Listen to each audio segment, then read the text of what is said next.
Back in 2003, after years of grinding away at my studies, I finally managed to pass the California bar exam when I was just 26.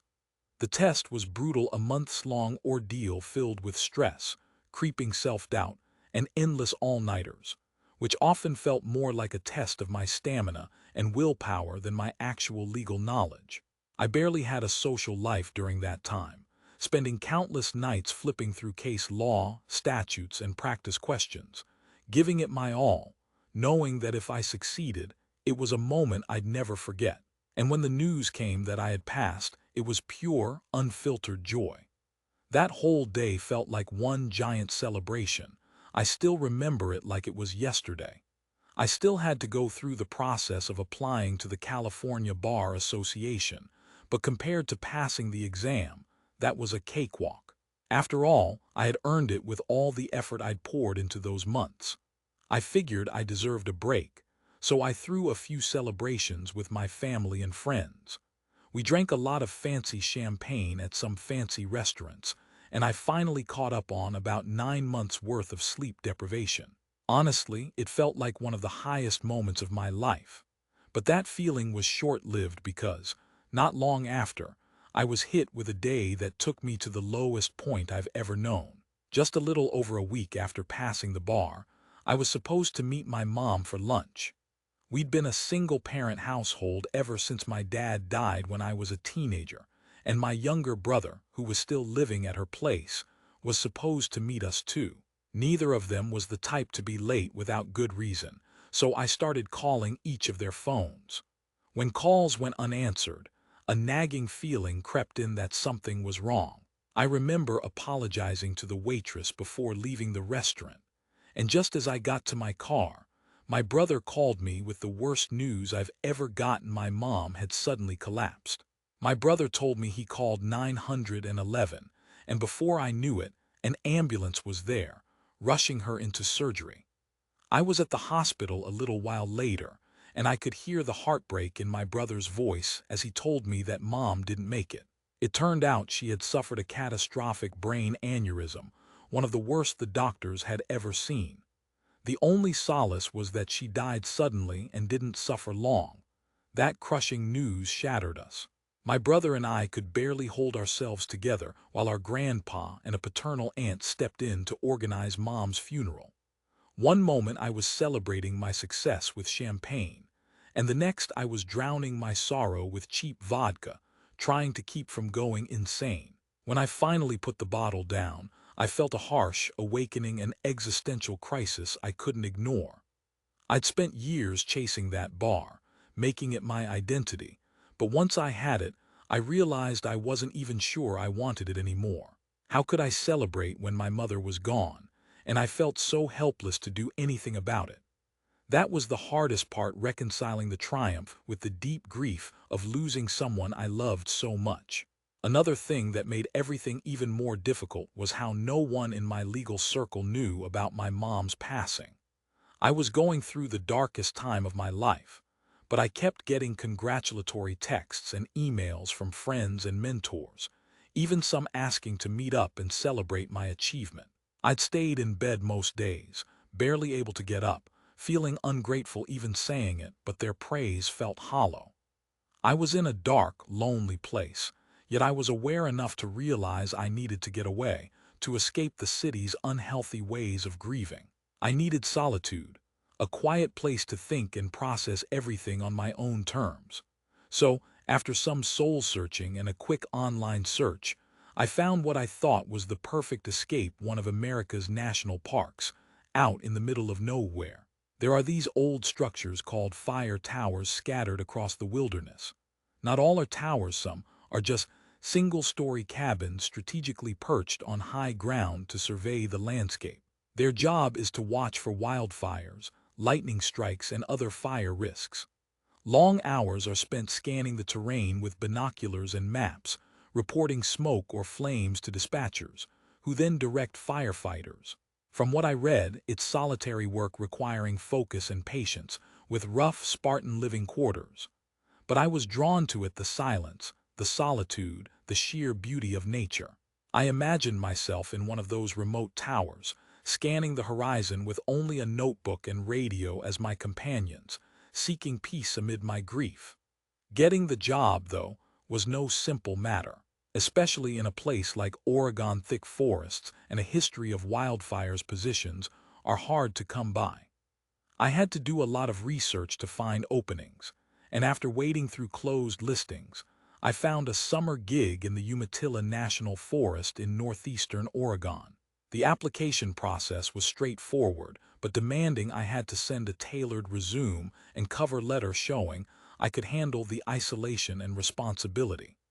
My law background didn't directly translate, but I highlighted my ability to work alone, my attention to detail from legal research, and reassured them I was mentally sound. They also made me prove I was physically fit, as some towers involved hiking with supplies or basic maintenance. I squeezed that into a weekend first aid course, did a background check, and completed online modules on wildfire detection and radio protocols. Fire lookouts need to spot plumes of smoke from miles away, stay calm under pressure, and report accurately. I studied maps, learned topography, and brushed up on how to use a firefinder. There was a phone interview where they grilled me on how I'd handle long weeks of solitude, spotty cell service, and the occasional bear encounter. I told them I needed the solitude as much as they needed someone dependable. Finally, after weeks of waiting, I got the call. I was accepted. They assigned me to a tower for the summer, starting in June, and sent me a pack with all the essentials: how to get there, what to bring, and a stern warning about no running water or electricity. It was rough, but that was kind of the point. I wanted to strip down everything complicated, sit with my thoughts, and maybe finally find some peace with my grief. Driving out to the Table Rock Lookout was an adventure itself. I headed into the wild heart of northeastern Oregon from Dayton, following the North Tui Road. The road climbed steadily through rolling green hills, crossing the Blue Mountains, with cool air rising as the elevation increased. The landscape unfurled into a stunning panoramic view, stretching endlessly toward the horizon. When I arrived, I parked at the base of a boxy structure perched on a concrete foundation that looked like it had been there since 1949, upgraded with shutters and weatherproof siding in the 80s. An older forest ranger, dressed in green and weathered from the sun and wind, met me.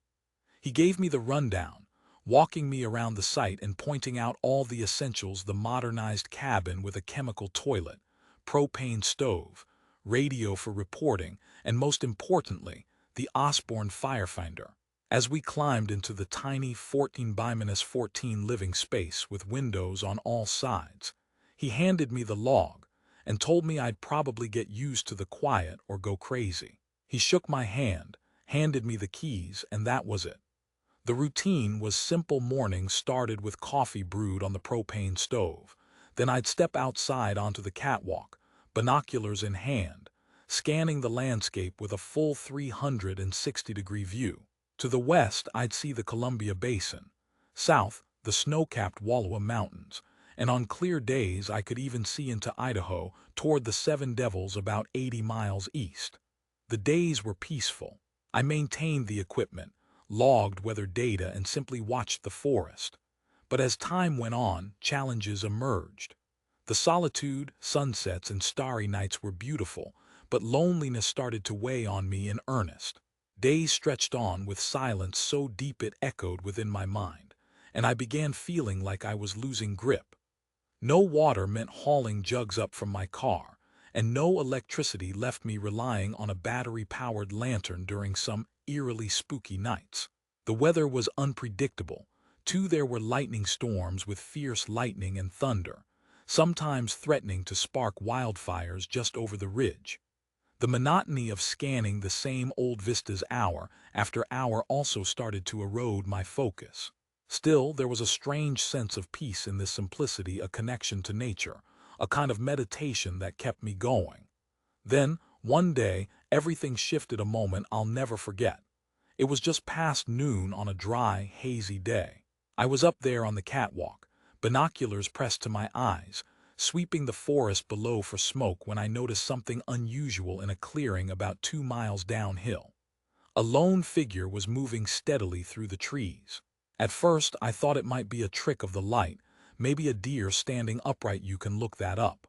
But as I tracked the shape through my binoculars, it became clear. It was human. Someone hiking or camping alone wasn't impossible in those woods, especially at 60 to 50 feet. But something about the way that figure moved kept nagging at me. I lowered the binoculars, rubbed my eyes, and looked again. Yeah, the person was still there, about a mile and a half out, heading southeast, walking slowly but deliberately between the pines. Usually, a solo hiker wasn't a cause for concern, but an instinct deep down told me to be cautious. I grabbed my radio, reported the sighting back to Ranger HQ, and asked if they could confirm the area was still safe. Their reply was chilling. Base to Table Rock, copy that. Your sector is under evacuation orders as of 800. Fire weather's spiking with red flag warnings. We've got active burns 20 miles southeast, moving with the wind. You're advised to evacuate immediately or instruct them to do so. Nearest road is Forest Road 64, about 3 miles from their position. Over. That was when my stomach sank. Fire threats had been looming all week, with dry lightning and gusty winds, but this was the first time I felt that danger was real, closer than I wanted to admit. I had to act. I swung my binoculars back to the figure, and by then, it was just a speck moving through the trees. Yelling wouldn't carry that far in the wind, and I didn't have a megaphone or the right radio frequency. I aligned the firefinder with the hiker's position, took the coordinates, then sprinted down the tower steps to my car. I kept a whistle and air horn in the glove compartment for emergencies. Back on the catwalk, I blasted the air horn in 3 sharp bursts, then followed with a loud whistle, all while waving my arms and shouting for evacuation. The man heard it, hesitated, then veered westward, aiming for Forest Road 64. I radioed HQ again, letting them know I'd made contact, and asked if they could send a patrol to intercept him since I couldn't just leave my post. Their answer froze me. Negative. Table Rock can't dispatch to F-64. Can you make it out to his position? Over. That was a brutal choice. I could either go out there to try and ensure he evacuated or risk leaving him there, frozen, with the fire closing in. A quick glance at the fire's location, about 20 miles away, still made it seem far, but a red flag warning meant everything could change in an instant. It was a moral dilemma: risk his life or risk my own. Looking at it in stark terms, there was only one decision. I packed my gear quickly: water, first aid kit, a map, radio, whistle, and horn just in case. I scribbled a note: 15:30 leave post to locate individual southeast of position. We'll report back. Locked up the tower, took one last scan of the horizon, and then descended, bypassing my car as I headed on foot following the bearing I'd locked in on the firefinder. The descent was steep and treacherous. At first, loose rocks shifted under my boots on a rocky plateau. I stuck to familiar game trails, weaving through bushes, as the wind carried faint heat that made my skin crawl. I kept bringing the binoculars up, scanning ahead for movement, but the dense woods made visibility patchy at best. About 15 or 20 minutes later, I hit a gentle draw, where the terrain flattened into open meadows and thick timber. I guess the guy was still about a mile out, maybe less if he kept pace, so I blew 3 sharp blasts on my whistle. No response. I pushed onward, tracing the dry creek bed, boots sinking into pine needles, sweat trickling down my forehead. Every few yards, I'd stop to scan with the binoculars, especially ridge lines and gaps in the trees. Once, a mule deer darted out of the brush, scaring me more than I'd admit, probably because I was already on edge. I radioed HQ to let them know I was en route but hadn't made contact yet. They acknowledged and told me to stay safe. After about half an hour of relentless hiking, I crested a small rise and caught sight of motion through a stand of lodgepole pines. Maybe 300 yards ahead. It had to be him. It was a skinny guy, dressed in what looked like camo, trudging through the woods with his head down like he didn't realize how close he was to disaster. I shouted, "Hey, evacuation order. You need to get out of here. Wildfires head west to Forest Road 64. He froze, then turned, but didn't run, just kept walking, mindless of me. That sight nearly shattered my mind. He looked terrifying, almost otherworldly. His skin was a mass of dark, thick scabs and boils, oozing green, yellow pus, a horrifying sight. His entire torso heaved with every breath, the sores pulsing and swelling, and he was completely bare-chested. The realization hit me hard. This wasn't just a hiker or a careless camper. The way he moved, the disease-ridden appearance, it was wrong. Deep inside, my mind was fighting itself, questioning whether I was imagining things from grief and isolation, or if this was real. I asked if he needed help, explaining I had a first aid kit.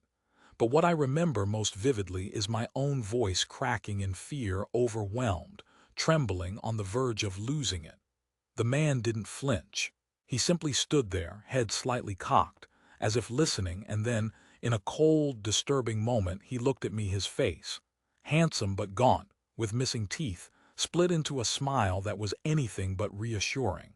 Frozen and horrified, I was caught in a strange, euphoric moment. Despite everything screaming at me to run, I felt a bizarre calm wash over me.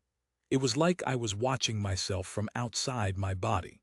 I was sure I was losing my mind, but the emotion that bubbled up wasn't fear or revulsion. It was a strange, shining joy. I felt like I'd found some deep truth, that everything was going to be okay no matter what. The man, or whatever it was, smiled wider, gave a short chuckle, and then inexplicably whispered, "Go home." It was not just a casual comment. It felt like a command not meant for me, yet I heard it clearly, as if my own voice had spoken it. Before I realized what I was doing, I turned around and walked away, heading back toward the tower without ever looking back. I didn't want to leave him alone, but I also knew I had to. My head spun as I walked back, feeling like I'd hallucinated, but with that lingering, odd happiness humming inside me. It felt almost like the sensation of relief from a terrible nightmare. And only when I climbed those tower steps, trembling and clutching the handrail, and locked myself inside, did I finally feel a modicum of control. Through the window, I stared into the forest, half expecting that sickly man to come creeping up after me. But there was nothing, just trees. I held the radio, my finger hovering over the push-to-talk button, questioning whether I'd actually seen that creature, or if I'd whispered "go home" to nobody. For those weeks, the cabin was my refuge, my home. But after that day, I felt trapped. Every crack in the darkness sent a jolt through me. Sleep was fitful. I kept waking up, convinced I saw that boils-covered man crawling up the steps. The forest, my sanctuary, now felt like it was hiding secrets I could never understand. I knew I had to leave, so I gathered my gear, steadying my nerves, and told HQ the truth. I wasn't fit to finish the season, that I'd been seeing things. There was a long pause before they responded, and I was terrified I'd lost my mind or would do something reckless out in those woods. They asked if I could hold on another day while replacements were arranged. I said yes, but every shadow, every rustle, only added to my dread. That night, I didn't sleep well, keeping away from the catwalk. I was jumpy, paranoid. A part of me couldn't shake the feeling that something from that woods was still out there. When the relief arrived, I was both grateful and uneasy. I told a new ranger my story, handed over the keys, and left quickly, not bothering to look back. That very same week, I sat nervously in a psychiatrist's office, trying to piece together what I'd experienced. I told the doctor everything, from losing my mom to that wild, infected figure in the woods. She listened carefully, taking notes, then told me that what I'd gone through was most likely a stress-induced hallucination caused by extreme grief. I was told our brains can sometimes misfire during trauma, turning guilt and sadness into vivid hallucinations. She asked if I blamed myself. I didn't answer right away, feeling that doubt gnawing at me. By the end of the appointment, She recommended a short course of medication to help with anxiety and sleep, plus therapy to work through the grief. I started feeling a little better with time, but the haunting image of that boils-covered man still stayed with me. I told her about it during the next visit, and she suggested it was my mind clinging to the trauma. I knew she was right, but part of me still couldn't ignore the fact that it felt all too real that the memory of that creature lingered. And even now, years later, I can recall that moment vividly, as if it happened yesterday. I've been a forest ranger for 8 years now, and the last 5 summers, I've been stationed at that same fire lookout in the Pacific Northwest. Folks at HQ just call me the loner with a chuckle, because I've always been single, and I probably always will be. There's a certain freedom in that, a simplicity that I've come to cherish. Summer up in my tower is where I find peace, surrounded by endless pine and fir, with nothing but the forest stretching out beneath me. The tower itself is a weathered wooden perch perched high on a rocky ridge, a lookout built in 1949, upgraded in the 80s with shutters and weatherproof siding. I've been up there a few times, and it's so peaceful that sometimes you forget the world exists. Ted, a fellow ranger, was like family, gruff but warm, with stories and advice that made you feel like he had everything under control. Every summer, Ted would volunteer to man one of these towers solitary time, just him and the forest. In 1997, he was out at a remote spot called Hatcher Point, about 2 hours from the station, accessible by winding dirt roads that turned muddy when it rained. The tower itself was a modest thing, a squat wooden structure on a rocky outcrop. I'd been there myself once or twice. It was so peaceful that it felt like the world didn't matter when you were up there. Ted had been out there for about 3 weeks by mid-July, checking in daily like clockwork. His voice would crackle over the radio early each morning, giving updates: Hatcher Point all clear, weather's holding. That was his style. Short, reliable, precise. Then everything changed. On July 21st, late in the afternoon, his radio suddenly burst into life, and I heard a voice I'd never heard before, crisp, panicked, urgent. "This is Hatcher's Point. I've got a fire coming in from the southwest. Winds are picking up. I might have to evacuate." Then he paused and said, "It's moving fast. I've got to move." And then silence. No further word. We jumped into action. That fire, so close to Hatcher's Point, was unexpected. No lightning or smoke earlier that day. No warning signs. Within an hour, we had crews on the ground and helicopters overhead. By nightfall, flames were visible, chewing through the forest, with fire racing across the ridge, swallowing trees, spewing smoke so thick it darkened the sky. We figured Ted made it out. He knew those woods well and probably retreated via the access road. It burned for 2 days, and when the flames finally eased, all that remained was devastation. Blackened stumps, ash, a ground still warm, but the tower itself was gone, reduced to debris. His truck still sat at the trailhead, which was odd. He should have driven away or left a note, but there was no sign of him. We figured maybe he'd gotten turned around during the chaos.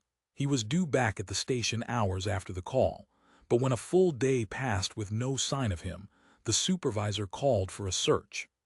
I was part of that team, 8 of us plus a couple of dogs, tracing his footsteps as we kicked up clouds of ash around that dead terrain. We called out his name, but all we found was silence, no sign of him, just miles of devastation. Finally, we found him late that afternoon, almost by accident.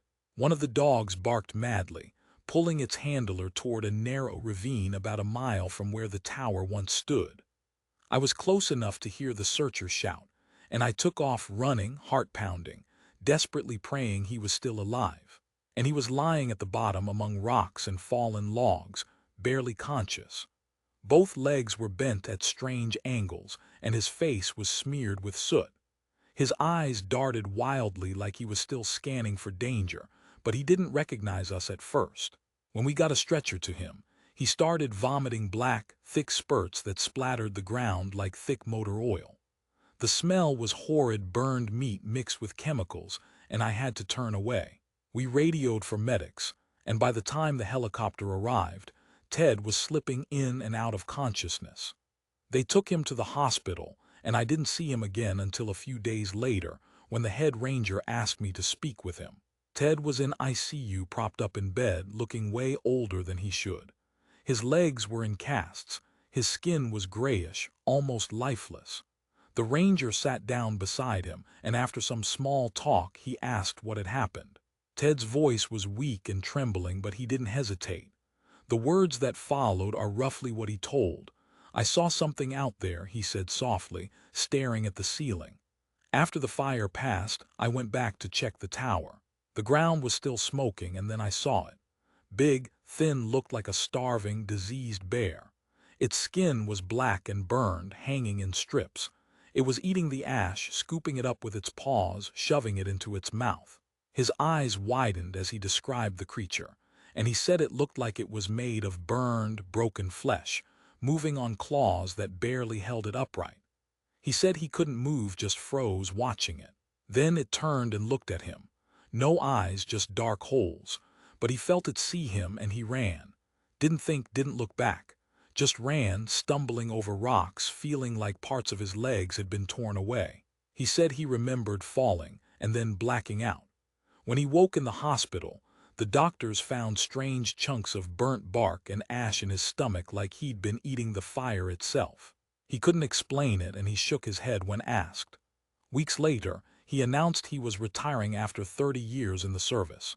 We threw him a simple party: burgers, beer, a cake with "Happy Trails" Ted written in blue icing. He showed up on crutches, wearing a flannel shirt, smiling like he was still the same old guy.